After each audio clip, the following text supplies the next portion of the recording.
فرمایا والنازعات غرقا، قسم ہے ان کھینچنے والوں کی جو کہ غرق ہو کر کھینچتے ہیں۔ اب آپ دیکھیں یہ جو آیت کا ترجمہ ہے، اگر صرف اس ترجمے کو دیکھیں تو سمجھ میں نہیں آئے گی بات، جب تک کہ ہم کسی سے سمجھ نہ لیں یا کسی تفسیر کا مطالعہ نہ کر لیں۔ اسی لیے میں بار بار کہتا ہوں کہ قرآن کو سمجھ کر پڑھنا تو چاہیے، لیکن جو اس سے سمجھے ہیں نا، اس اپنے سمجھنے پہ مطمئن نہیں ہونا چاہیے کہ یہی والا صحیح ہے اور جو سب نے سمجھا ہے وہ غلط ہے، میں جو سمجھاؤں وہ صحیح ہے۔ اب دیکھیں قرآن صرف کیا کہہ رہا ہے، والنازعات غرقا۔ نازعات نزع سے ہے، نزع کہتے ہیں کھینچنے کو۔ آپ نے سنا ہوگا نا حالت نزع، وہ جو بالکل موت کے وقت کی جو حالت ہوتی ہے اس کو کہتے ہیں حالت نزع، یعنی اس وقت اس کی روح کھنچ رہی ہے، حالت نزع۔ اس وقت یہ وہ وقت ہے جب کہ اس کی توبہ قبول نہیں ہے، اس کی معافی قبول نہیں ہے، تو حالت نزع کہتے ہیں کھینچنے کو۔ اور یہاں اللہ کہہ رہے ہیں والنازعات، قسم ہے ان کی جو کہ کھینچنے والیاں ہیں، والیاں مؤنث، اور یہاں مراد ہیں فرشتے۔ والنازعات کھینچنے والے فرشتے جو کہ روح قبض کر رہے ہیں، کھینچ رہے ہیں، وہ فرشتے مراد ہیں، اور فرشتے ہیں مذکر، اور یہاں پر صیغہ لایا جا رہا ہے مؤنث۔ تو فرشتوں کی جو جماعت ہے نا، کسی بھی فرد کی یا کسی بھی جو جماعت ہوتی ہے نا عربی کے اندر، وہ مؤنث ہوتی ہے۔ فرشتوں کی جماعت ہو، آدمیوں کی جماعت ہو، وہ مؤنث ہوتی ہے۔ اور اردو میں بھی ایسے ہی ہے، جماعت جو ہے، جماعت لفظ جماعت وہ مؤنث ہے۔ جیسے ہم کہتے ہیں جماعت آئی ہوئی، پچھلے ہفتے آپ کی مسجد میں جماعت آئی ہوئی تھی، آیا ہوا نہیں تھا بلکہ آئی ہوئی تھی۔ تو جماعت اگرچہ اس میں سارے مرد تھے لیکن جماعت آئی ہوئی تھی، تو جماعت جو ہے یہ مؤنث ہے۔ تو اسی طرح فرشتہ جو ہے اس کو عربی میں کہتے ہیں ملک، فرشتہ، لیکن جب وہی فرشتے بہت سارے ہو جائیں گے تو پوری جماعت کو کہتے ہیں ملائکہ۔ اب آخر میں تا آ گیا جو کہ اس بات پر دلالت کر رہا ہے کہ یہ مؤنث ہے۔ تو یہاں پر بھی جب فرشتوں کی جماعت ہے تو ظاہر سی بات ہے وہ جماعت پہ مؤنث ہوگی۔ اور یہاں اللہ نے یوں کہا والنازعات، قسم ہے ان کی جو کھینچتے ہیں، غرق ہو کر، کسی بھی چیز کے اندر منہمک ہو جانا، بالکل اس میں قوت کے ساتھ لگ جانا، اس کو غرق سے تعبیر کیا جاتا ہے۔ جیسے ہم کہتے ہیں کہ بھائی فلاں صاحب مطالعے میں مستغرق تھے، یعنی مطالعے کے اندر اتنی قوت کے ساتھ، اتنی شدت سے لگے ہوئے تھے کہ گویا کہ اس میں غرق ہوئے تھے وہ۔ والنازعات غرقا، تو مراد یہ ہے، مطلب یہ ہے، اللہ پاک کیا کہنا چاہ رہے ہیں، مطلب یہ ہے کہ قسم ہے ان فرشتوں کی جماعت کی قسم جو کہ روح کھینچتے ہیں، غرق ہو کر، یعنی بالکل شدت کے ساتھ جو ہے وہ روح کھینچتے ہیں۔ اور یہاں پر یہ روح کھینچنا یہ کافروں کے متعلق ہے یا وہ مسلمان جو کہ جن کے اعمال برے ہوں وہ مراد ہیں۔ اللہ کہہ رہے ہیں کہ قسم ہے اس جماعت کی جو سختی کے ساتھ غرق ہو کر کافروں کے جسم سے روح کھینچتے ہیں، یہ مطلب ہے پورا۔ حضرت عبداللہ ابن عباس رضی اللہ عنہما کی تفسیر کے متعلق اس آیت کا یہی مطلب ہے جو میں نے ابھی آپ کے سامنے ذکر کیا، کہ قسم ہے ان فرشتوں کی جو کہ غرق ہو کر کافر کے جسم کی جو اندر سے روح ہے اس کو زور سے کھینچتے ہیں۔ والناشطات نشطا، ناشط نشط کہتے ہیں کھلنے کو۔ آپ نے سنا ہوگا نا ایک لفظ اردو میں استعمال ہوتا ہے، آج طبیعت میں بہت نشاط ہے، کھلی ہوئی ہے، یعنی طبیعت بالکل کھلی ہوئی ہے، کوئی مسئلہ نہیں ہے، آج بالکل کھلی ہوئی نشاط ہے طبیعت میں، تو اسی سے ہے یہ والناشطات نشطا۔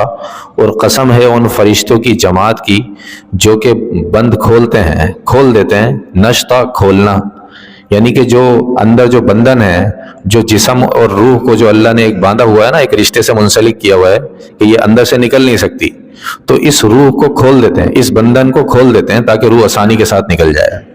تو فرمایا حضرت عبداللہ ابن عباس رضی اللہ عنہما نے کہ والناشطات نشطا کے اندر جو اللہ قسم کھا رہے ہیں یہ وہ فرشتے ہیں جو کہ مومنین کی روح کو قبض کرنے پر مقرر ہیں اور ان کی روح کو آسانی سے قبض کرتے ہیں، گویا کہ جو ان کے اندر جو بار لگی ہوئی ہے، جو بند لگا ہوا ہے، اس کو آسانی سے کھولتے ہیں اور روح خود نکل جاتی ہے۔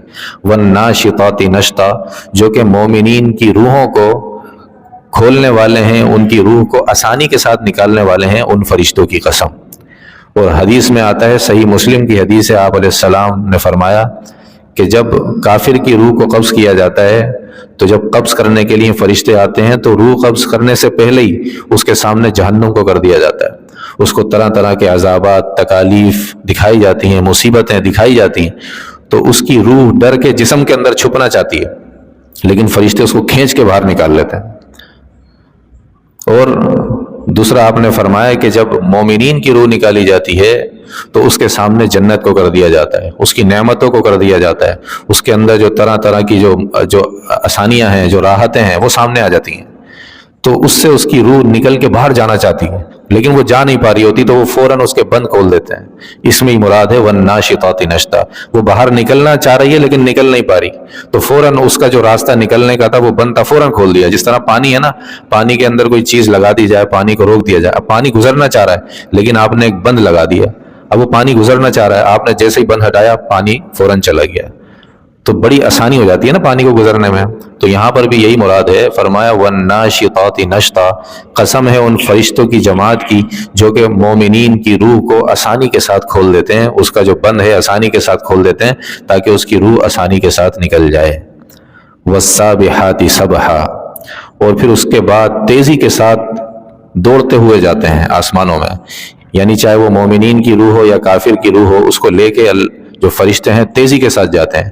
سبح یسبح کہتے ہیں تیرنے کو، تیرنا، اور جو بھی چیز بہت تیزی سے دوڑتی ہے نا تو وہ ایسا معلوم ہوتا ہے جیسے تیر رہی ہے۔ ہم خشکی کے اوپر چلتے ہیں تو ہمارے چلنے میں بہت ساری رکاوٹیں آتی ہیں، کہیں سے گاڑی آ گئی، سامنے سے کوئی بندہ آ گیا تو ہم اس سے بچ بچ کے چل رہے ہوتے ہیں، لیکن سمندر کے اندر ایسا نہیں ہوتا، کوئی رکاوٹ نہیں ہوتی، تیرنے والا یا کشتی کے اندر بیٹھنے والا آسانی کے ساتھ اپنا سفر طے کرتا ہے۔ اور اسی طرح ہوائی جہاز کے اندر بیٹھتے ہیں تو اس میں بھی کوئی رکاوٹ نہیں آتی، بس وہ چل رہا ہوتا ہے۔ اور کشتی بھی جب بہت تیزی سے چل رہی ہوتی ہے تو کچھ پتہ ہی نہیں لگ رہا ہوتا چل رہی یا نہیں چل رہی ہے، لیکن فرشتے کشتی کے اندر تو چونکہ ہم سمندر کے اوپر ہوتے ہیں، بالکل سمندر پہ جم کے چل رہی ہوتی ہے، پھر بھی اندازہ ہو جاتا ہے۔ ہوائی جہاز کے اندر اگر بیٹھو تو پتہ ہی نہیں لگتا چل رہا ہے یا نہیں چل رہا، بس بالکل خاموشی ہوتی ہے، ایک مشین کی آواز آ رہی ہوتی ہے اور بس لگ ہی نہیں رہا ہوتا کہ چل رہا ہے۔ اور خاص طور پہ جب رات میں بیٹھے تو آپ کو محسوس ہی نہیں ہوگا کہ جہاز چل رہا ہے یا رکا ہوا ہے، بس تھوڑا سا جب ٹرن آتا ہے تو پتہ لگ جاتا ہے، تو بہت تیزی سے چل رہا ہے نا، اس لیے پتہ نہیں لگ رہا۔ تو یہ فرشتے بھی اتنی تیزی سے جاتے ہیں کہ گویا کہ اللہ نے اس کو تعبیر کیا، ان کی تیزی کو اتنی تیزی سے جاتے ہیں کہ گویا کہ تیر رہے ہیں، کوئی رکاوٹ نہیں ہے ان کے سامنے، تیرتے ہوئے جا رہے ہیں، جلدی سے لے کے جا رہے ہیں۔ فَالسَّابِحَاتِ وَالسَّابِحَاتِ سَبْحًا، اور قسم ہے ان فرشتوں کی جو کہ روح کو نکال کر تیزی سے آسمان کی طرف جاتے ہیں۔ فَالسَّابِقَاتِ سَبْقًا، اور پھر جلدی سے لپکتے ہیں، یعنی اللہ کا حکم سننے کے لیے جلدی سے لپکتے ہیں کہ بھئی اب کیا کرنا ہے، روح کو لے کر آ گئے، اب اس کے ساتھ کیا معاملہ ہوگا، جلدی سے لپکتے ہیں، جلدی کرتے ہیں کام کے اندر کہ اب آگے کیا معاملہ کرنا ہے۔ تو اللہ پاک ان کو حکم دیتے ہیں کہ بھئی اس کا یہ کرنا ہے، اس کو وہاں لے کے جانا ہے، اس کو یہاں لے کے جانا ہے۔ فَالْمُدَبِّرَاتِ أَمْرًا، پھر جلدی سے اس امر کی تدبیر کرتے ہیں، یعنی کہ جو کام اللہ رب العزت نے انہیں کرنے کا حکم دیا ہے اس کام کو کرنے کی تدبیر کرتے ہیں۔ فَالْمُدَبِّرَاتِ، تدبیر کرتے ہیں۔ تو قسم ہے ان فرشتوں کی جو کہ تدبیر کرنے والے ہیں اللہ کے حکم کی، کہ اللہ نے حکم دیا اب اس کو کس طرح سے پورا کرنا ہے، اس کی تدبیر کرنے والے ہیں۔ یہ ساری قسمیں ہیں۔ آگے اللہ نے اتنی ساری قسمیں کھانے کے بعد اس کا جواب قسم ذکر نہیں کیا، اس کا جواب قسم نہیں لے کر آئے، ڈائریکٹ اپنی بات شروع کر دی۔ یوم ترجف الراجفہ، کہ جس دن بھونچال ہر چیز کو ہلا ڈالے گا۔ تو علماء کرام نے فرمایا کہ یہاں پر اللہ رب العزت قیامت کا ذکر کرنا مراد ہے، اور قیامت کے ذکر سے پہلے اللہ رب العزت نے انسان کی موت کو ذکر کیا، انسان کی موت کا ذکر ہو رہا ہے نا، اور اللہ پاک ذکر قیامت کا کرنا چاہ رہے ہیں آگے، اور شروع جو ہو رہا ہے وہ انسان کی موت سے ہو رہا ہے۔ تو علماء نے لکھا کہ انسان کی جو موت ہے وہ بھی اس کے اوپر ایک جزوی قیامت ہے، اس لیے انسان کی موت سے شروع کر دی اللہ نے۔ اور حدیث میں بھی آیا، آپ اللہ کے نبی صلی اللہ علیہ وسلم نے ارشاد فرمایا، من مات فقد قامت قیامتہ، جو مر گیا اس کی قیامت تو آ گئی، اس کی قیامت آ گئی، جو مر گیا اب اس کے اوپر تو قیامت ہی آنی ہے، اور سمجھ لو کہ اس کی قیامت آ چکی ہے۔ اب یا تو اس نے راحتوں میں رہنا ہے اور یا تو اس نے عذاب اور مصائب کا سامنا کرنا ہے۔ تو یہاں پر اللہ رب العزت شروع کرنا چاہ رہے ہیں، قیامت کے احوال کو ذکر کرنا چاہ رہے ہیں، اور شروع ہو رہا ہے انسان کی موت سے، اور قیامت کا احوال اس کے اندر انسان کی موت کو بھی بڑا دخل ہے، کہ جب تک قیامت اس کے اوپر آئے گی نہیں جب تک کہ وہ مرے گا نہیں۔ تو اس لیے جواب قسم بالکل واضح تھا، اس لیے اللہ نے اس کو ذکر نہیں کیا کہ بھائی مرنے کے بعد جو ہے وہ کیا کیا ہوگا، وہ سارا واضح ہے، اس لیے اللہ نے ذکر نہیں۔ آگے اللہ فرما رہے ہیں یوم ترجف الراجفہ، کہ اس دن ایک بھونچال یعنی کہ ایک زلزلہ ہر چیز کو ہلا ڈالے گا۔ قیامت جو آئے گی وہ اتنی آسانی سے نہیں آئے گی، کئی مرتبہ ذکر آیا جیسے سورۃ الزلزال میں بھی، اذا زلزلت الارض زلزالہا، جب زمین کو ہلا ڈالا جائے گا، زلزالہا، اور زبردست طریقے سے ہلا دیا جائے، وَأَخْرَجَتِ الْأَرْضُ أَثْقَالَهَا، اور زمین جو اپنے بوجھ ہے وہ باہر نکال دے گی، سونا چاندی سب باہر نکل کے آ جائے گا۔ تو یہاں پر بھی اللہ اسی شدت کو ذکر کر رہے ہیں کہ اس دن ایک بھونچال، ایک زلزلہ ہر چیز کو ہلا ڈالے گا۔ تَتْبَعُهَا الرَّادِفَةُ، یہ وہ وقت ہوگا جب کہ پہلا سور پھونکا جائے گا نا، پہلا سور پھونکا جائے گا، یہ وہ وقت ہے کہ زلزلہ آئے گا، ہر چیز ختم ہو جائے گی، یہ پہلا سور پھونکا جائے گا، یہ وہ وقت ہے۔ تَتْبَعُهَا الرَّادِفَةُ، اور اس کے بعد پھر فوراً ایک اور جھٹکا آئے گا، یہ دوسرا سور پھونکا جائے گا۔ یہ دوسرا والا جو سور ہے وہ یہاں سے ثابت ہے، حدیث کے اندر تو بڑی تفصیل ہے، لیکن یہاں پر بھی اللہ نے نفخہ اولا اور نفخہ ثانیہ کو ذکر کر دیا۔ لوگ پوچھتے ہیں کہاں سے ثابت ہے؟ حدیث سے ثابت ہے، بولتے ہیں قرآن سے ثابت کر کے دکھاؤ۔ تو یاد رکھیں کہ ضروری نہیں ہے کہ ہر چیز ہی قرآن سے ثابت ہو یا ہر چیز ہی حدیث سے ثابت ہو، بلکہ بہت ساری چیزیں ایسی ہیں جو کہ قرآن اور حدیث میں نہیں ہے، اجماع امت سے ثابت ہے۔ 4 اصول ہیں کسی بھی حکم کو ثابت کرنے کے لیے، پہلا قرآن، دوسرا حدیث، اور تیسرا اجماع امت، اور چوتھا قیاس۔ ان اصولوں کے ذریعے سے کوئی بھی مسئلہ نکالا جاتا ہے۔ لوگ کہتے ہیں بھائی قرآن میں دکھاؤ، ضروری تھوڑی ہے کہ ہر چیز قرآن میں ہو۔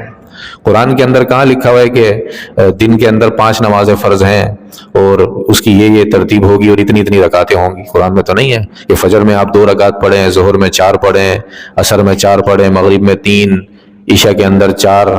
یہ قرآن کے اندر یہ ساری ترتیب نہیں ہے، یہ تو حدیثوں کے اندر آئی۔ پھر اس کے بعد یہ بھی نہیں ہے کہ آپ اتحیات میں بیٹھیں گے تو یہ پڑھنا ہے، اس کے بعد درود ہے، نہیں، یہ ساری تفصیل حدیث کے اندر ملے گی۔ قرآن صرف اجمالی بات کرتا ہے اور حدیث کے اندر تفصیل آتی ہے اس کی ساری۔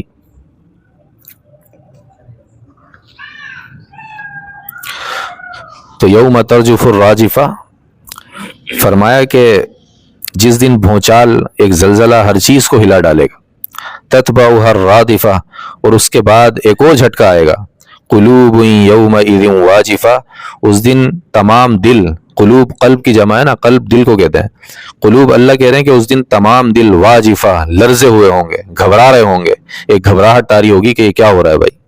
ابصارها خاشعہ، اور اس دن جو آنکھیں ہیں، ابصار بصر سے ہے نا، آنکھوں کو کہتے ہیں نا، ابصارها خاشعہ، اس دن آنکھیں خاشعہ، جھکی ہوئی ہوئیں گی، ڈر کی وجہ سے آنکھیں جھکی ہوئی ہوں گی، اب کیا کریں، اب کیا ہو رہا ہے آگے۔ یقولون، یہ کن لوگوں کے ساتھ ہوگا؟ یقولون انا لمردودون فی الحافرہ، یہ ان لوگوں کے ساتھ ہوگا جو کہ یہ کہتے تھے انا لمردودون، کیا ہم واپس لوٹیں گے، یعنی یہ زندگی ختم ہو جائے گی، ہم مر جائیں گے، ختم ہو جائیں گے، کیا ہم پھر دوبارہ لوٹیں گے؟ یہ وہ لوگ کہا کرتے تھے نا کفار، کہ ہم دوبارہ لوٹیں گے کیا، انا لمردودون، کیا ہم دوبارہ لوٹیں گے اپنی پہلے والی زندگی کی طرف، یعنی جس طرح ابھی ہم چلتے پھرتے ہیں، ہم مر جائیں گے، ختم ہو جائیں گے، قبر میں چلے جائیں گے، پھر ہم دوبارہ کھڑے ہو جائیں گے، کیا ایسا بھی ہوگا؟ یہ ان لوگوں کے ساتھ ہو رہا ہے۔ اذا كنا عظاما نخرا، کیا جب ہم گل کر بوسیدہ ہڈیاں ہو چکے ہوں گے، کیا پھر دوبارہ کھڑے ہو جائیں گے؟ عاص بن وائل یہ مشرکین مکہ کا سردار ہی تھا، جج تھا یہ مکے کا، یہ اللہ کے رسول کے پاس آیا اور آ کر اس کے ہاتھ میں ایک ہڈی تھی، اور بڑے جاندار ہوتے تھے عرب، اس نے آ کے وہ ہڈی کو ایسے کر کے نا توڑا ایک ہاتھ سے، اور ایسے بالکل اس کو چورا چورا کر دیا اور اس کی راکھ کو ہوا میں اڑا دیا، اور اللہ کے رسول کو یہ کہنے لگا کیا تیرا رب اس کو بھی زندہ کرے گا، اس کو بھی زندہ کرے گا تیرا رب؟ تو اللہ کے رسول کا جو چہرہ انور تھا نا وہ غصے سے لال ہو گیا۔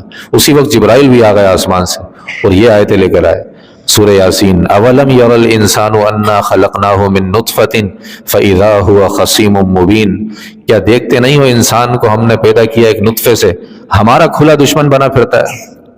وضرب لنا مثلا ونسی خلقہ، اللہ کہہ رہے ہیں ہمیں آ کے مثالیں دے رہا ہے، مثال دے رہا ہے نا، آگے ہڈی لے کر آیا، آگے اسے بھی کہہ سکتا تھا کہ یار جب ہم گل جائیں گے، ہماری ہڈیاں سڑ جائیں گی، ختم ہو جائیں گی، ہم دوبارہ زندہ ہو جائیں گے، ایسے بھی کہہ سکتا تھا، لیکن ایک ہڈی کو لانا، اللہ کے رسول کے پاس ایک مجمع بیٹھا ہوا ہے صحابہ کا، اور لا کر اس ہڈی کو مسلنا، اس کی راکھ کو اڑانا، ایک استہزاء ہو رہا ہے نا، ایک مذاق اڑایا جا رہا ہے اللہ کے رسول کا، شریعت کا مذاق اڑایا جا رہا ہے کہ یہ ہنس کے کہہ رہا ہے کہ تیرا رب اس کو بھی زندہ کرے گا، اللہ کہہ رہے ہیں وَضَرَبَ لَنَا مَثَلًا وَنَسِيَ خَلْقًا، ہمیں آ کے مثالیں دے رہا ہے. وَنَسِيَ خَلْقًا، اپنی پیدائش کو بھول گیا تجھے اللہ نے کیسے پیدا کیا تھا. قَالَ مَن يُحْيِي الْعِظَامَ وَهِيَ رَمِيمٌ، اور آ کر کہتا ہے کہ یہ کون زندہ کرے گا اس ہڈی کو کہ یہ تو بوسیدہ ہو گئی ہے. قُلْ يُحْيِيهَا الَّذِي أَنشَأَهَا أَوَّلَ مَرَّةٍ، آپ اس سے کہہ دیں کہ وہی زندہ کرے گا جس نے اس کو پہلی مرتبہ زندہ کیا تھا. آپ دیکھیں کہ ہم پیدا ہو گئے نا، اب ہمیں مرنے کے بعد دوبارہ پیدا کرنا کون سا مشکل ہے؟ بھائی کسی بھی چیز کو پہلی مرتبہ بنانا مشکل ہوتا ہے نا، جب وہ بن گئی تو دوبارہ بنانا تو آسان ہے. ہم پہلی مرتبہ بننے پہ تو تعجب نہیں کر رہے، لیکن مرنے کے بعد دوبارہ اٹھائے جانے پر تعجب کر رہے ہیں. یہی کفار کا حال تھا اور یہی ہمارا بھی حال ہے. اور یہی قوم عاد بھی کہا کرتی تھی کہ ہم دوبارہ کھڑے ہو جائیں گے، ہم دوبارہ کیسے ہو جائیں گے. اور اللہ نے کہا سورہ اس کے 29ویں پارے کے اندر سورہ قیامہ میں کہ انسان کیا سمجھتا ہے کہ ہم اس کی ہڈیوں کو جمع نہیں کریں گے. اللہ نجمع عظامہ، ہم اس کی ہڈیوں کو جمع نہیں کریں گے. آگے قرآن نے کیا کہا، بلا کیوں نہیں، قادرین علی ان نسوی بنانا، ہم صرف ہڈیاں نہیں جمع کریں گے، ہم جو تمہارے پورے ہیں نا، یہ والا، یہ جو فنگر پرنٹ ہے، یہ بھی تمہیں واپس دیں گے، تمہارا والا ہی واپس کریں گے. قرآن نے تو 1400 سال پہلے یہ بات کہی تھی، 1450 سال پہلے. اب آ کے اس پر تحقیق ہو رہی ہے کہ جو یہ فنگر پرنٹ ہے نا، یہ ہر انسان کے الگ ہوتے ہیں، اسی لیے تو فنگر پرنٹ لیا جاتا ہے ہر انسان کا الگ. قرآن نے تو کسی وقت میں بتا دیا تھا کہ یہی والے فنگر پرنٹ واپس کروں گا جو آپ کے لگے ہوئے ہیں، اس کے اندر بھی میں تبدیلی نہیں ہونے دوں گا. ہڈیاں تو دور کی بات ہے. یوم ترجف الراجفہ، یہ کہہ رہے ہیں کہ کیا ہم دوبارہ لوٹیں گے. اذا كنا عظاما نخرہ، کیا ہم بوسیدہ ہڈیاں ہو جائیں گے، ہماری ہڈیاں گل جائیں گی، ہم دوبارہ کھڑے ہو جائیں گے. اس پر ان کو حیرت ہو رہی ہے. قالوا تلک اذا کرۃ خاسرہ، پھر مذاق میں کہتے ہیں، استہزاء کرتے ہوئے، مذاق اڑاتے ہوئے کہتے ہیں یار اگر ہم دوبارہ لوٹیں گے تو پھر تو یہ واپسی بڑی خسارے کی ہوگی. یہ مذاق اڑایا جا رہا ہے، یہ استہزاءً کہہ رہے ہیں. جیسے کوئی کہے کہ یار یہاں پر نہیں جانا، یہاں پہ نا شیر ہے گلی میں، اور لوگ اس کا مذاق اڑاتے ہوئے کہیں کہ بھائی وہاں نہیں جانا، وہاں شیر آ جائے گا. مطلب مذاق اڑا رہے ہیں، شریعت کا مذاق اڑا رہے ہیں کہ اگر ایسا ہے جیسے آپ کہہ رہے ہیں کہ یار ہم دوبارہ لوٹیں گے تو پھر یہ دوبارہ لوٹنا تو بڑا خسارے کا ہوگا. اللہ کہہ رہے ہیں فَإِنَّمَا هِيَ زَجْرَةٌ وَاحِدَةٌ، در حقیقت بات یہ ہے کہ ایک زوردار چیخ ہوگی، ایک زبردست چیخ آئے گی جو سور پھونکا جائے گا. فَإِذَا هُمْ بِالسَّاهِرَةِ، اور پھر تم اچانک کھڑے ہو جاؤ گے. یعنی اللہ یہاں پر یہ بتانا چاہ رہے ہیں کہ جس طرح تمہارا جو پہلا والا جو پروسیس تھا نا کہ 9 مہینے تمہیں ماں کے پیٹ میں رکھا، پھر تم باہر آئے، پھر 2-3 سال کے اندر چلنا آیا، کھانا آیا، پھر تم بڑے ہوئے، اب یہ جوانی ہے، تو یہ سارا پروسیس نہیں ہوگا، بلکہ اچانک ایک آواز آئے گی فَإِذَا هُمْ بِالسَّاهِرَةِ، اور سب قبروں سے کھڑے ہوں گے اور اچانک ایک کھلے میدان کے اندر آ جائیں گے. اللہ یہاں پر ان کا مذاق اڑا رہا ہے، ان کا بتا رہا ہے کہ تم لوگ جو اتنا حیران ہو رہے ہو اس بات پہ کہ ہم دوبارہ کیسے کھڑے ہوں گے، ہم کس طرح سے کھڑے ہو جائیں گے، ہماری تو ہڈیاں بھی گل گئی ہوں گی، اور تم مذاق اڑا رہے ہو. تو اللہ کہہ رہے ہیں کہ یہ کوئی اتنا مشکل نہیں ہے، میں صرف ایک آواز دوں گا، تم سارے کھڑے ہو کر آ جاؤ گے. یہ قیامت کا منظر ہے. آگے سے حل اتاک حدیث موسیٰ، یہاں سے ایک دوسرا ایک مضمون شروع ہو رہا ہے، وہ انشاءاللہ اگلے اتوار کو کریں گے. اللہ رب العزت قیامت کی ہولناکیوں سے بچنے کی اور اس کے بچنے کے لیے جو اعمال اللہ اور اس کے رسول نے بتائے ہیں ان پر عمل کرنے کی توفیق عطا فرمائے.